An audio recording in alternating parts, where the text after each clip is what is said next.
आदाब, सत श्री अकाल, जय भीम, जोहार। मुश्किल वक्त में ये जुटान रखा गया है वो केवल बिहार के लिए मुश्किल वक्त नहीं है, ये केवल भारत के लिए मुश्किल वक्त नहीं है, ये पूरी दुनिया के लिए एक मुश्किल वक्त है। और जिन सवालों से हम जूझ रहे हैं, आप जूझ रहे हैं, दिल्ली के लोग जूझ रहे हैं, महाराष्ट्र के लोग जूझ रहे हैं या हरियाणा के लोग जूझ रहे हैं, मोटे तौर पर उन्हीं सवालों से अमेरिका के लोग भी जूझ रहे हैं, फ्रांस के लोग भी जूझ रहे हैं, जर्मनी के लोग भी जूझ रहे हैं। तो वो सवाल कौन से हैं जिन सवालों से लड़ने के लिए, टकराने के लिए इतने सारे लोगों की जरूरत पड़ रही है, और कितने भी लोग जुट जाए महसूस होता है कि कुछ लोग कम रह गए। मैं पिछले 5-7 साल से देख रहा हूं कि हर बार लगता है कि ये वाली लड़ाई जो है वो निर्णायक बदलाव की होगी, और जब निर्णय आता है तो लगता है पीछे रह गए। और एक ऐसी स्थिति बनती है कि एक कदम आगे और 2 कदम पीछे वाली। तो क्या ये मान लिया जाना चाहिए कि हम कहीं ना कहीं फेल हो रहे हैं, नाकाम हो रहे हैं? क्या यह मान लेना चाहिए कि हमारी कोशिशों में वो ईमानदारी नहीं है जो किसी भी निर्णायक बदलाव के लिए होनी चाहिए? क्या यह मान लेना चाहिए कि हम अपने सवालों को चुनने में कोई गलती कर रहे हैं, या जहां तक हम पहुंचना चाहते हैं उस रास्ते को समझने में कोई गलती कर रहे हैं?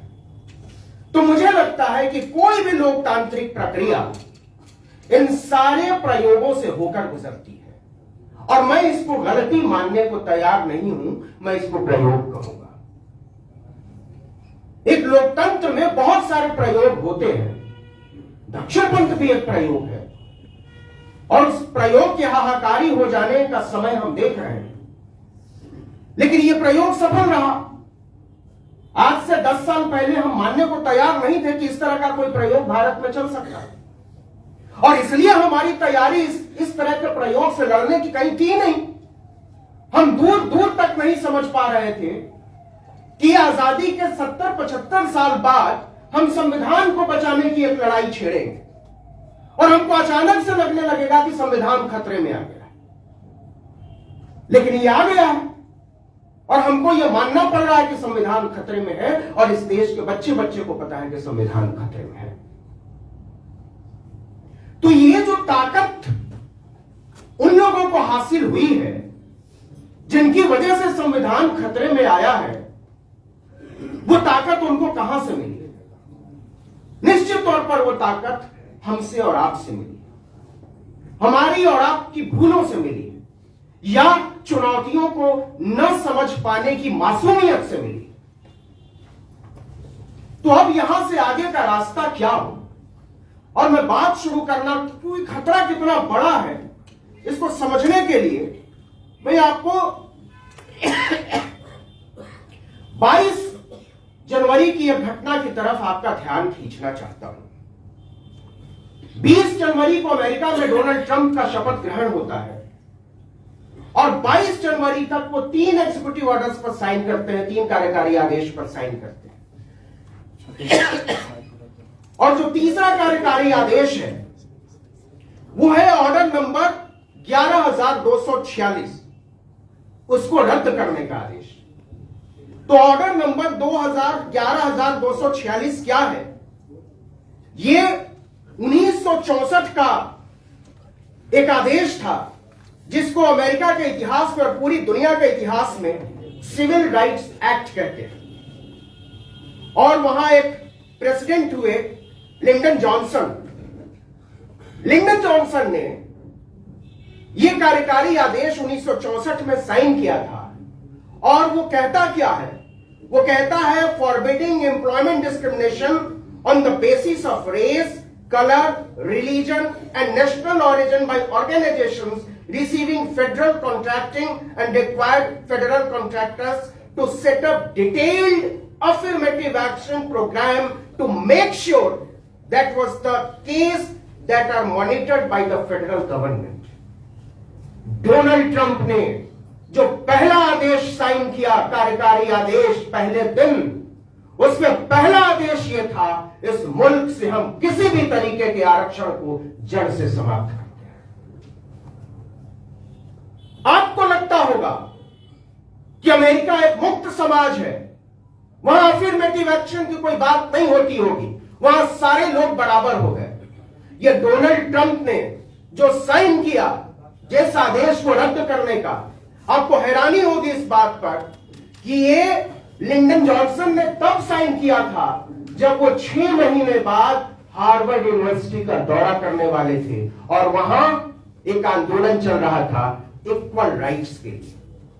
और ये जो कार्यकारी आदेश था इसको DEI कहते हैं, मतलब diversity, equity, inclusion and accessibility. इन सबको जड़ से खत्म करने के नाम पर अमेरिका में डोनाल्ड ट्रंप की सत्ता आई है कि हम किसी भी तरीके की बराबरी के हिमायती नहीं है। तो दुनिया का सबसे ताकतवर नेता खुलेआम डंके की चोट पर कह रहा है कि हमको बराबरी की कोई जरूरत नहीं है, हमको संविधान की कोई जरूरत नहीं है, हमको ऐसे किसी नियम कानून ढकोसले की जरूरत नहीं है जो आदमी और आदमी को बराबर कर दे। आदमी और आदमी का बराबर होना वो कहता है कि पागलपन है। और वहीं से हमारे महामानव को सबक मिला है कि आदमी और आदमी का बराबर हो जाना दुनिया के लिए ठीक नहीं है, देश के लिए ठीक नहीं है, इस व्यवस्था के लिए ठीक नहीं है। यह बात केवल बिहार की नहीं है, यह बात केवल बंगाल की नहीं है, यह बात केवल दिल्ली की। और यह उदाहरण मैं इसलिए देना चाहता हूं कि वो लोग जो सफेद कमीजों में, ऊंची अट्टालिकाओं में बड़ी बड़ी नौकरियां कर रहे हैं और उनको लगता है कि सारी चीजें ऐसे ही चलती रहेंगी, तो ऐसी चीजें नहीं चलेंगी। एक फरमान ऊपर से नीचे तक चला है कि इस दुनिया को अमीरों के द्वारा अमीरों के लिए बनाया जाना है और गरीब लोग, शोषित लोग, वंचित लोग केवल छोटी नौकरियां करेंगी और अगर मैं और क्रूर शब्द में कहूं तो केवल गुलामी करेंगे। तो ये आया क्यों? जब मैं समझने की कोशिश करता हूं कि ये आया क्यों, ये इतनी इनइक्वालिटी, इतनी गैर बराबरी कहां से आई, तो मुझे कुंभ के मेले की तरफ झांकना पड़ता है।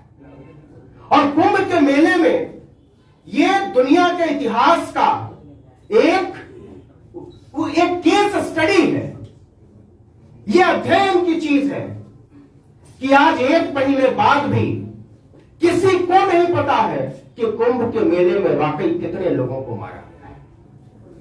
और आपको लगता होगा कि यह भक्तिपूर्ण हत्याकांड था, आपको लगता होगा कि यह किसी सरकार की नाकामी है या किसी व्यवस्था, किसी पुलिस फोर्स की नाकामी है, लेकिन मुझे लगता है कि ये एक सिस्टमेटिक पॉलिटिकल मर्डर है।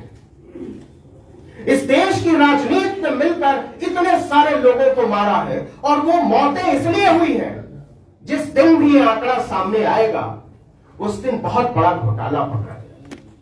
मेरे जैसा लेमैन आदमी भी ये सोचता है कि क्या इस देश में इतनी सारी पॉलिटिकल शक्तियों, इतने सारी पॉलिटिकल पार्टियों, उनके नेताओं, जमघट, ताकत, ये सब मिलकर भी इस देश की जनता को ये गारंटी नहीं दे सकते हैं कि हम बताएंगे इस देश को कि कुंभ में कितने लोगों की मौत हुई है।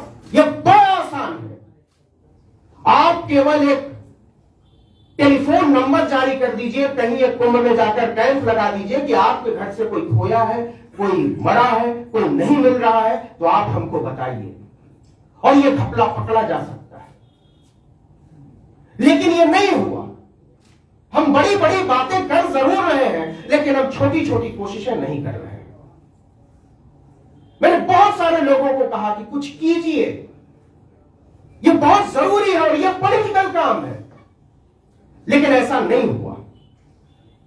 तो ऐसा क्यों नहीं हुआ? तो ऐसा इसलिए नहीं हुआ कि अभी भी एक सामूहिक पॉलिटिकल विल उस डेमोक्रेसी को बचाने के लिए लक्ष्य लेकर नहीं चलना चाहता है, या फिर उसको यह विश्वास नहीं है कि हम वाकई इस ढांचे को बदल देंगे। तो जब तक यह इरादा नहीं होगा कि हम इस ढांचे को बदल देंगे, तब तक यह ढांचा बदलने की शुरुआत भी नहीं हो सकती है। आप देखिए, गौर कीजिए, इस देश में डेमोक्रेसी का क्षरण देखिए, लोकतंत्र का अवमूल्यन देखिए और बाबाडम का विकास देखिए। जैसे जैसे लोकतंत्र की ढलान शुरू हुई है और वो नीचे गिरती चली गई है, बाबागिरी वैसे ही विकास पाता चला गया। पिछले 15 वर्षों में, 20 वर्षों में इतने बाबा आ गए हैं कि जनता कंफ्यूज्ड है कि वो किस बाबा को सही माने। और हर बाबा का आप इस बात पर हैरान, मुझे अभी भी याद है पार्लियामेंट में वो भाषण शरद यादव का, और उन्होंने कहा था कि बाबाओं का काम संसद चलाना नहीं है, बाबाओं का काम पॉलिटिक्स करना नहीं है, बाबाओं का काम नियम कानून बनाना नहीं है, यह खांटी तौर पर पॉलिटिशियंस का काम है, संसद को बख्श दीजिए। और आज का सच क्या है? आज का सच यह है कि बड़े बड़े पॉलिटिशियन उन बाबाओं के पैरों में जाकर गिरे हुए हैं। बड़ी बड़ी पार्टियां नतमस्तक हैं और हत्यारे, लुटेरों, दंगाइयों, बलात्कारियों के पैरों में पड़ी हुई हैं। उनको कभी फरलों पर छोड़ा जाता है, कभी जमानत पर छोड़ा जाता है, कभी किसी तरीके से हर चुनाव के पहले बाहर निकाला जाता है। तो जो कहने का आशय है वो ये है कि जब तक हम घाल मेल करते रहेंगे, जब तक हम समझेंगे नहीं, और मेरे भाई, मेरी माओ, बुजुर्गों, मेरी बहनों, ये तो तय करना ही पड़ेगा कि बीच का कोई रास्ता नहीं होता है।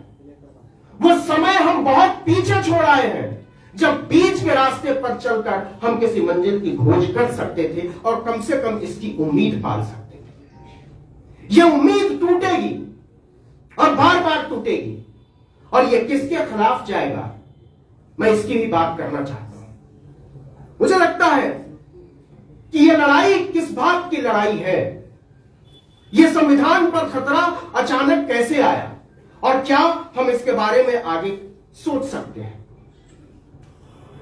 तो मुझे लगता है कि ये लड़ाई बहुत लंबी लड़ाई है, और ये किसी एक पार्टी, किसी एक समूह, किसी एक जातीय वर्ग, किसी एक चेतनाधारी समाज की लड़ाई नहीं है।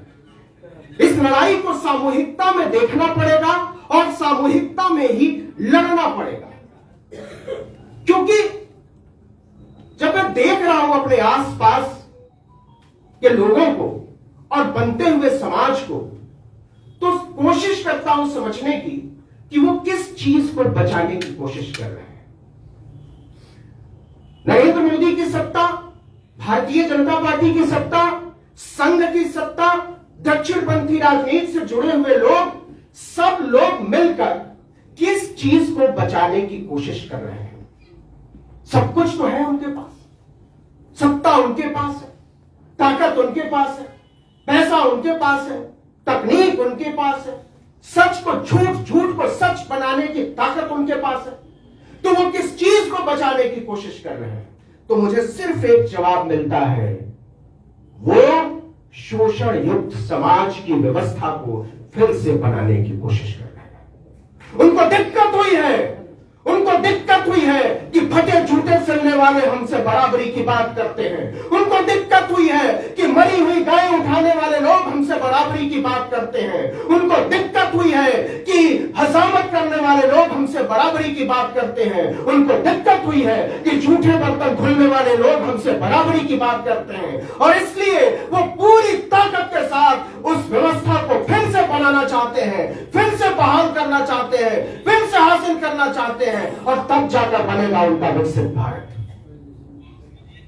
जिस दिन से बराबरी की मांग तेज हुई है, जिस दिन से सामाजिक न्याय का आंदोलन मुखर हुआ है, जिस दिन से गांवों के बच्चे बच्चियां बाहर निकलना शुरू हुए हैं, उस दिन से बहुत जरूरत महसूस हो रही है विकसित भारत बनाने की। एक ऐसा भारत जिसमें भ्रष्टाचार सदाचार हो, एक ऐसा भारत जहां बराबरी सबसे बड़ा अपराध हो और बराबरी की मांग हो उससे भी बड़ा अपराध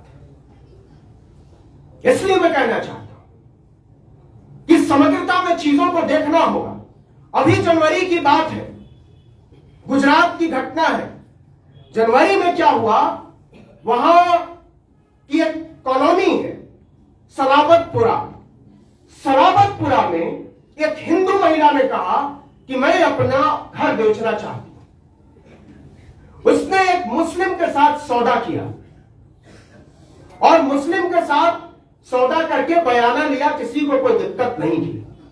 अचानक से अड़ोस पड़ोस के लोगों को पता चला कि एक हिंदू मुसलमान को घर बेच के जाना चाहती है।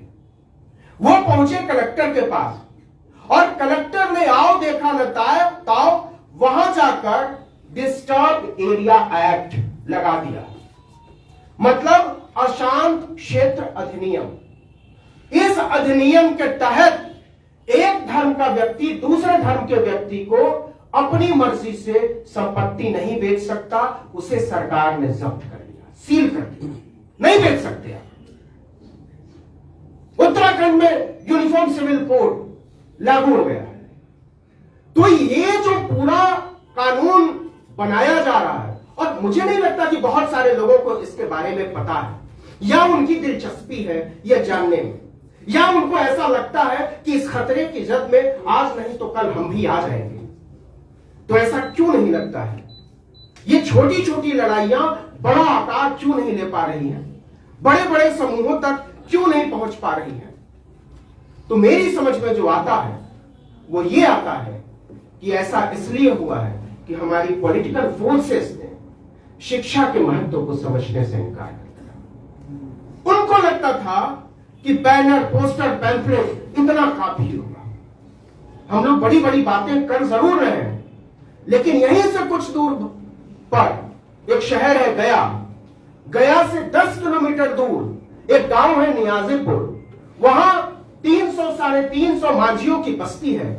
आपको इस बात से हैरानी होगी कि उस बस्ती से एक भी बच्चा 10वीं पास नहीं है। मंत्री नहीं है। कभी 70-72 के दशक में एक आदमी हुआ था जो लगातार कोशिश कर रहा है कि कुछ हो, लेकिन हो नहीं पा रहा है। ये लड़ाइयां आगे क्यों नहीं बढ़ पा रही हैं? ये लड़ाइयां आगे इसलिए नहीं बढ़ पा रही हैं कि लड़ाइयों की अहमियत को समझने वाले लोग हमने समय से पैदा नहीं किया। हमारा पूरा ध्यान इस बात पर होना चाहिए कि हर घर से एक बच्चा कम से कम बाहर जरूर पढ़ने के लिए निकले। हर घर से कम एक लड़की अपने जिले से बाहर निकले पढ़ने के लिए, अपने गांव से बाहर निकले, बाहर के समूहों से मिले। जिस दिन तक हम शिक्षा की अहमियत को दरकिनार करते रहेंगे, और मैं बार बार कहता हूं कि इस देश में उस दिन सबसे बड़ा घोटाला हुआ, उस दिन संविधान को खत्म करने की नींव पड़ी, उस दिन लोकतंत्र को खत्म करने की नींव पड़ी, उस दिन बराबरी को खत्म करने की नींव पड़ी, जिस दिन इस देश में उच्च शिक्षा संस्थानों के दरवाजे प्राइवेट प्लेयर्स के लिए खोले। इस देश का सबसे बड़ा घोटाला है शिक्षा का निजीकरण। इस देश का सबसे बड़ा घोटाला है प्राइवेट शिक्षा का हमारे घरों में घुस जाना। इस सरकार से हमको अभी भी समय है इस गारंटी की मांग करनी पड़ेगी कि या तो उच्च शिक्षा संस्थानों और किसी भी तरीके के शिक्षा संस्थानों में अगर कोई बच्चा पढ़ना चाहता है, अगर कोई लड़की पढ़ना चाहती है, तो उसकी फीस सरकार को भरनी पड़ेगी, चाहे वो फीस जितनी भी हो। और नहीं तो इस देश में उच्च शिक्षा संस्थाओं से प्राइवेटाइजेशन को खत्म करना पड़ेगा। ये हम नहीं लड़ेंगे लड़ाई तो हमारी आने वाली नस्लों को लड़नी पड़ेगी, हमारी बेटियों को लड़नी पड़ेगी। और यह बात इसलिए मैं कह रहा हूं कि जिस दिन तक शिक्षा के क्षेत्र में हम अपने लोगों को ज्यादा से ज्यादा लोगों को नहीं भेजेंगे, तब तक हम समझ नहीं पाएंगे कि लड़ाई जानी कहां चाहिए, और हम यही मातम मनाते रह जाएंगे कि इस लड़ाई को लोग समझ क्यों नहीं रहे। इस लड़ाई को समझने के लिए जरूरी है कि हम उस दौर को समझें, क्योंकि अभी 6 महीने पुरानी बात है, 6 महीने पुरानी बात है, सुप्रीम कोर्ट ने एक ऑर्डर पास किया और सुप्रीम कोर्ट ने यह कहा, मुझे इस बात पर बड़ी हैरानी हुई, सुप्रीम कोर्ट ने यह कहा कि जेलों में जातियों के आधार पर काम नहीं कर सकते, काम नहीं कर सकते। रतन जी, मुझे हैरानी हुई कि क्या सचमुच में पिछले 75-80 साल से जेलों में जातियों के आधार पर काम हो रहा है? मतलब अगर कोई मेहतर जाति का है तो वो पखाना साफ कर रहा है, कोई ब्राह्मण है तो वो पूजा करवा रहा है, कोई अगर राजपूत है तो वो तलवार बांधना सिखा रहा है। क्या ऐसे काम हो रहा है? लेकिन ऐसे हो रहा है, और ये इस देश का सुप्रीम कोर्ट ने एडमिट किया है कि नहीं करवा सकते। अब जाकर उसको रोकने की उत्तर प्रदेश की सरकार ने हलफनामा देकर कहा कि हमको पता ही नहीं था ऐसा हो रहा है। तो कहीं ना कहीं हमारी पूरी लड़ाई समझौता परस्ती से जूझ रही है, और चूंकि हम सब लगभग एक तरह से सोचने वाले लोग हैं, हम चाहते हैं कि कोई रास्ता निकले। हम समझने की कोशिश कर रहे हैं कि इस दौर से मुल्क को कैसे बाहर निकाला जाए और किस तरीके से एक नई राह बने जो सबके लिए सम्मानजनक हो।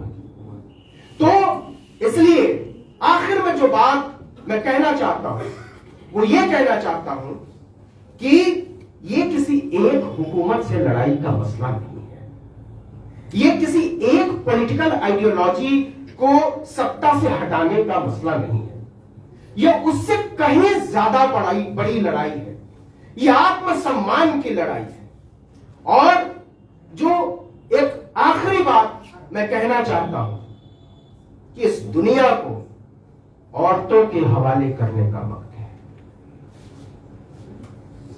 इस दुनिया में जितनी भी खराब चीजें हैं, युद्ध है, अशांति है, गंदी हवा है, नफरत है, घृणा है, इन सब के जिम्मेदार केवल और केवल मर्द हैं। और इस दुनिया में जितनी अच्छी चीजें हैं, साफ पानी है, हरियाली है, प्रेम है, जिंदा रहने की तलब है, इसके लिए सिर्फ और सिर्फ औरतें आगे बढ़कर आई हैं। तो हम पहले ही बहुत देर हो चुके हैं। समय है कि हम औरतों की भागीदारी बढ़ाएं, न केवल ऐसे मंचों पर, न केवल समाजों में, न केवल उनको ज्यादा अधिकार से लैस करें, न केवल उन पर ज्यादा भरोसा करें, बल्कि हम मानसिक रूप से तैयारी करें कि इस दुनिया को जिस रोज केवल और केवल औरतें चलाएंगी, जरा सोच कर देखिए ये दुनिया कैसी होगी। जर्मनी का उदाहरण हमारे सामने है। मैं ये अपील करके जा रहा हूं कि अपने घरों की औरतों को, बेटियों को बाहर निकलने दीजिए, उन पर भरोसा कीजिए और सोचिए कि जब वो समाज के नियम कायदे तय करेंगे तो ये समाज कैसा होगा। इनकलाब जिंदाबाद।